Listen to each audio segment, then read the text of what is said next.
Hello everyone.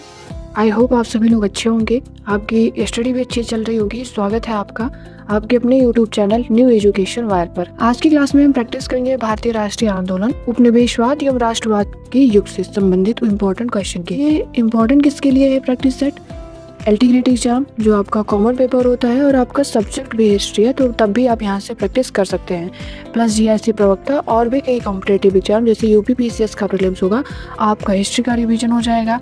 RO का mains हो रहा है, आपका जो ये एग्जाम है इसके लिए भी रिवीजन हो जाएगा, क्योंकि ये जो सभी अपने क्वेश्चन रहते हैं इस प्रैक्टिस सेट में ये सभी पीवाईक्यू है।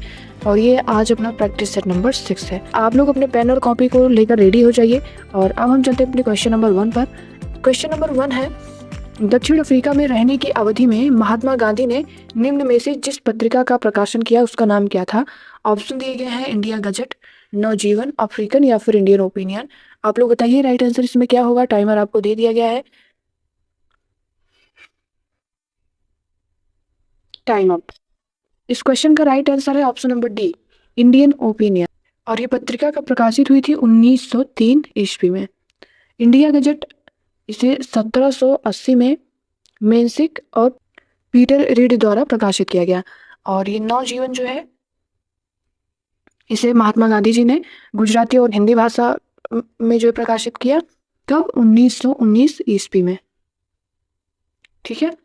क्वेश्चन नंबर 2, भारतीय राष्ट्रीय आंदोलन से जुड़ी निम्नलिखित घटनाओं पर विचार कीजिए। होम रूल आंदोलन का प्रारंभ, चंपारण सत्याग्रह, जलियांवाला बाग हत्याकांड, भारतीय राष्ट्रीय कांग्रेस का अमृतसर अधिवेशन। इसमें सही कालानुक्रम क्या होगा? और ये ऑप्शन दिए गए हैं, आपको टाइमर दे दिया गया है और टाइम इंक्रीज करके कर दिया जा रहा है 10 सेकेंड। स्टार्ट।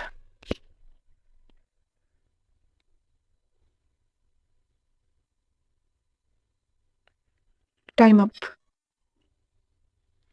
इस क्वेश्चन में सबसे पहले हम लोग देख लेते हैं चंपारण सत्याग्रह कब हुआ था। ये हुआ था 19 अप्रैल 1917। होम रूल आंदोलन का प्रारंभ कब हुआ? अप्रैल 1916। जलियांवाला बाग हत्याकांड 13 अप्रैल 1919। और भारतीय राष्ट्रीय कांग्रेस का अमृतसर अधिवेशन कब हुआ? दिसंबर 1919।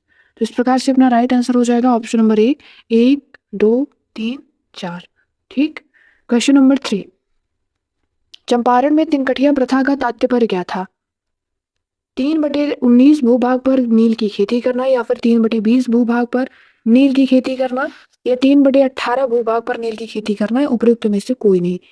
इसका राइट आंसर क्या होगा आप लोग बताइए। और आपको टाइमर दे दिया गया, 10 सेकंड का टाइम है।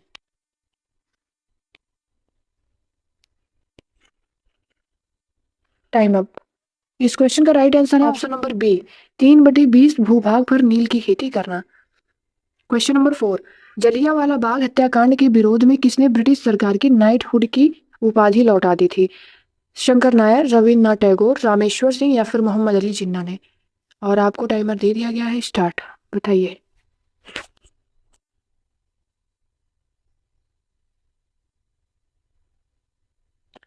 ठीक है। आई होप आप लोग क्वेश्चन को अटेम्प्ट कर रहे होंगे अच्छे तरीके से और रिवीजन भी करके आए होंगे टॉपिक का। इस क्वेश्चन का राइट आंसर है option number B, Rabindranath Tagore. और ये जो जलियांवाला बाग हत्याकांड हुआ था इसकी जांच के लिए ब्रिटिश सरकार ने हंटर कमीशन का गठन किया था। ठीक है।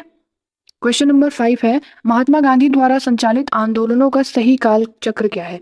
चंपारण आंदोलन, असहयोग आंदोलन, दांडी मार्च। और निम्न दिए गए काल चक्रों से उत्तर बताइए कौन सा होगा इसमें। और अब आपको टाइमर दे दिया गया। स्टार्ट।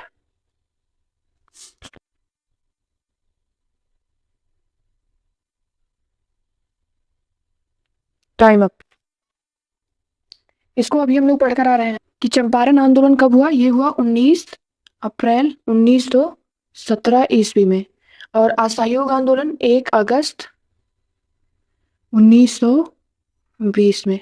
और दांडी मार्च 12 मार्च 1930 में। ठीक है। तो राइट आंसर क्या हो जाएगा? Option number D, 1 2 3। Question number 6 है, 1929 में नागपुर में संपन्न all India trade union Congress की अध्यक्षता किसने की थी?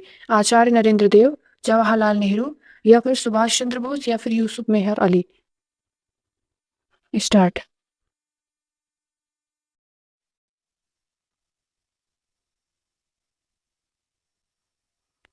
Time up. इस क्वेश्चन का राइट आंसर क्या है? Option number B, Jawaharlal Nehru. ठीक है।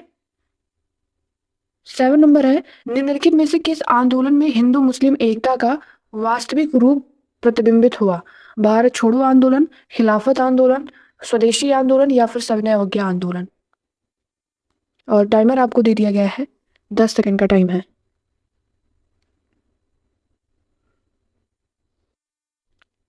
Time up. इस क्वेश्चन का राइट आंसर हो जाएगा ऑप्शन नंबर बी, खिलाफत आंदोलन में हिंदू मुस्लिम एकता का वास्तविक रूप प्रतिबिंबित हुआ था। ठीक है। और क्वेश्चन नंबर 8 दिया गया है, निम्नलिखित में से किस भारतीय नेता ने खिलाफत आंदोलन का समर्थन नहीं किया था? जवाहरलाल नेहरू ने, मदन मोहन मालवीय या फिर मोहम्मद अली जिन्ना या फिर स्वामी श्रद्धानंद? और आपको टाइमर दे दिया गया है, अटेम्प्ट करिए क्वेश्चन।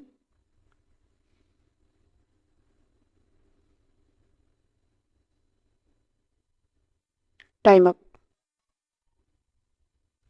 राइट आंसर इस क्वेश्चन का option number B, Madan Mohan Malviya. Question number 9 पर चलते हैं। किसने कहा था विदेशी वस्त्रों की बर्बादी ही उनके साथ सर्वोत्तम व्यवहार है? रविंद्रनाथ टैगोर, महात्मा गांधी, चित्तरंजन दास या फिर सुभाष चंद्र बोस? और आपको टाइमर दे दिया गया, अटेम्प्ट करिए क्वेश्चन।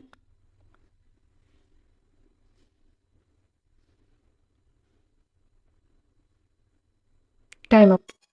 इस क्वेश्चन का राइट आंसर है option number B, Mahatma Gandhi ने कहा था। रविंद्रनाथ टैगोर ने क्या कहा था? निष्ठुर बर्बादी, निष्ठुर बर्बादी। और महात्मा गांधी ने क्या कहा? सर्वोत्तम व्यवहार। और चित्तरंजन दास, सुभाष चंद्र बोस भी महात्मा गांधी के पक्ष में ही थे। क्वेश्चन नंबर 10 है, महात्मा गांधी द्वारा चलाया गया प्रथम जन आंदोलन कौन सा था? असहयोग आंदोलन, भारत छोड़ो आंदोलन या फिर नमक नमक आंदोलन या नील आंदोलन? टाइमर आपको दे दिया गया, क्वेश्चन अटेम्प्ट करिए।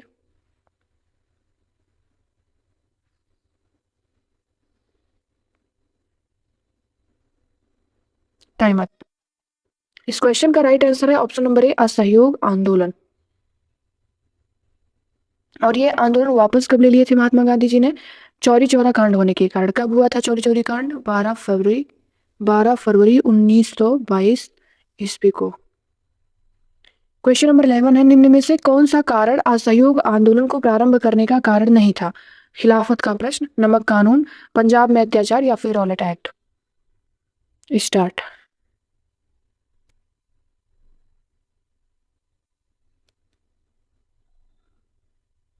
Time up.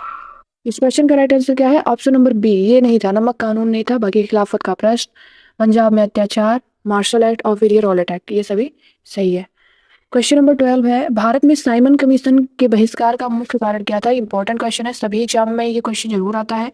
और ऑप्शन दिए गए हैं, भारत से पूर्व नियुक्ति, सभी सदस्य अंग्रेज थे, सभापति ब्रिटिश लिबरल पार्टी का सदस्य था या फिर गांधी जी का असहयोग आंदोलन? और टाइमर स्टार्ट।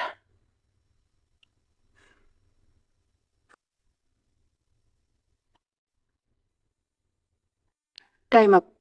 इस क्वेश्चन का राइट आंसर हो जाएगा ऑप्शन नंबर बी, सभी सदस्य क्या थे? अंग्रेज थे। इसीलिए जो है साइमन कमीशन का बहिष्कार किया गया। किसने कहा था मेरी पीठ पर किया जाने वाला प्रत्येक प्रहार ब्रिटिश साम्राज्य के ताबूत में एक कील सिद्ध होगा? भगत सिंह, लाला लाजपत राय, चंद्रशेखर आजाद या फिर बाल गंगाधर तिलक?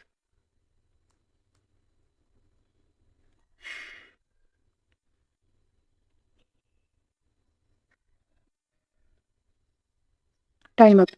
इस क्वेश्चन का राइट आंसर है ऑप्शन नंबर बी, क्या हो जाएगा? लाला लाजपत राय ने कहा था।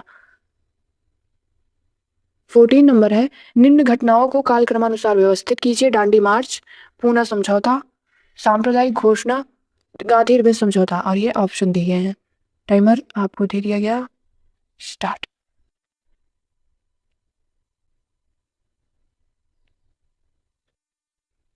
Time up. Dandi march 12 March 1930 ईस्वी। पूना समझौता, पूना समझौता 24 सितंबर 1932 में। और सांप्रदायिक घोषणा 16 अगस्त 1932 ईस्वी। और गांधी रिबन समझौता 5 मार्च 1931। तो राइट आंसर क्या हो जाएगा? एक 15 मार्च 1930, इसके बाद 5 मार्च 1931, मतलब ऑप्शन नंबर डी सही है। 1 4 फिर 3 और इसके बाद 2। ठीक है। 15 नंबर है, भारतीय इतिहास में वानर सेना और मंजरी मंजरी सेना किससे संबद्ध है? असहयोग आंदोलन से, सविनय अवज्ञा आंदोलन से, खिलाफत आंदोलन से या फिर भारत छोड़ो आंदोलन से? और बताइए आप लोग इसका सही आंसर क्या है?